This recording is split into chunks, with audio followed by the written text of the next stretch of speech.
Well, Am I a non-believer? Is that right? you're a non-believer. According to the Jews, you're a goyim. Hope I'm okay. Yeah. To the Muslims, if you're living under the Muslims, Yep. you're under the protection of the Muslims. And Sharia law? No. Sharia law. Now let's just pretend you're under Sharia law now, yeah? Hope not. No. Let's see. Let's go with this thought experiment.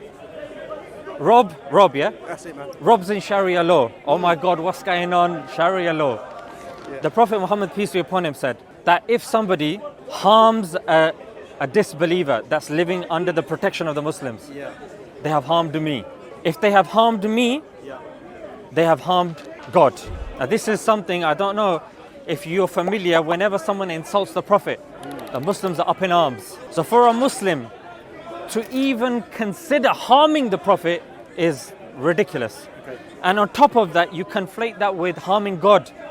It's something unimaginable to a Muslim. You might be thinking, okay, fair enough. But what if I told you that the ruling is that, and this is the Maliki school of thought. Imam Malik said this and Layth said this. These are two scholars. If you unjustly kill a non-Muslim that's living under your lands, unjustly you kill them, Yeah. the punishment for that Muslim Yeah. is death. Okay. There's no ifs, there's no buts. Okay. You kill a non-Muslim under your protection, it's game over for you. That doesn't happen, and that wouldn't happen in these Western countries. You imprison a non-Muslim that's living under your protection, you imprison them. We're told, according to the Hanbali school of thought, we're told that in that regard, Yeah.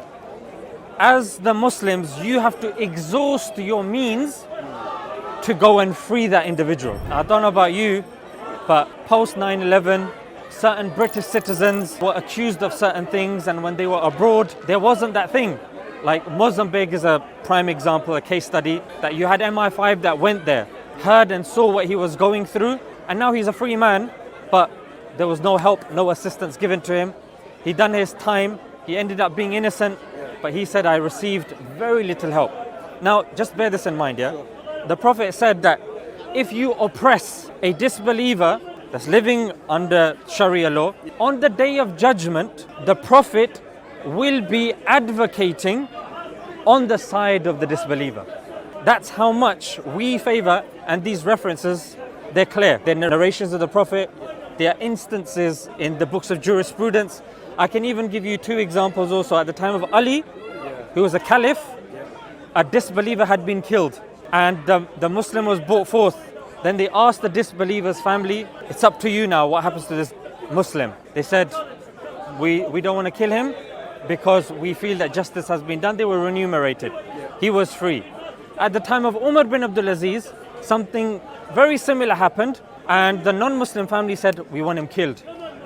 And they were killed. In fact, I can give you examples of scholars like Ibn Taymiyyah, who's very famous, and he went to the Tartar leader to get the prisoners of war. His condition was, I'll give you the Muslim prisoners of war. He said, no, I want the non-Muslims that live under us as well. And he didn't leave until he had both of them. These, bro, I can give you the references for these as well. These are drawn up, dead arguments. The dhimmis that he's talking about. To be Muslim fighters on the front line. So, you know, Freeing slaves. you know the thing that he said about Christians. Yeah. You know, here in the UK, we pay. Everybody has to pay taxes, isn't it? Yeah, there's something called the tax, and within there you've got the national defence tax as well, defence of UK and defence of Israel as well. But you've got the defence tax. Everybody has to pay it. Yeah. Now, if there is a pious Muslim imam who spends most of his time just in the mosque, just reading, worshipping, minding his own business, would he have to pay tax? Yes, he does. Yeah. But under the Muslims, the Christian monks that were there worshipping, minding their own business, Yeah. did you know that they're exempt from paying tax? Did you know that? Just as long as they stay in line. Did you know that? They have to keep in line. You didn't know that? Yeah, they keep in line. Quick question. So here's the thing. Nothing will happen. Now, Step out of line one thing and I you would chop say their head off. is obviously you're going to hear, well, it's good that now you're hearing both sides. Yeah. But as a balanced individual, when you ask a question, Their behavior, they'll show you. They'll generally, when a question is asked and the other person gives you an answer with references, like I told you what the Prophet did, what the schools of thought do and what the scholars of the past did. That's a comprehensive answer. I can give you the references, you can check them out. But if a person still is not saying, you know what, the least he should say is, I respect that. I didn't know that, I respect that. However, what about this or what about that? The non-Muslims, why do you think we have all of these laws protecting the non-Muslims living under Muslims? Because they would.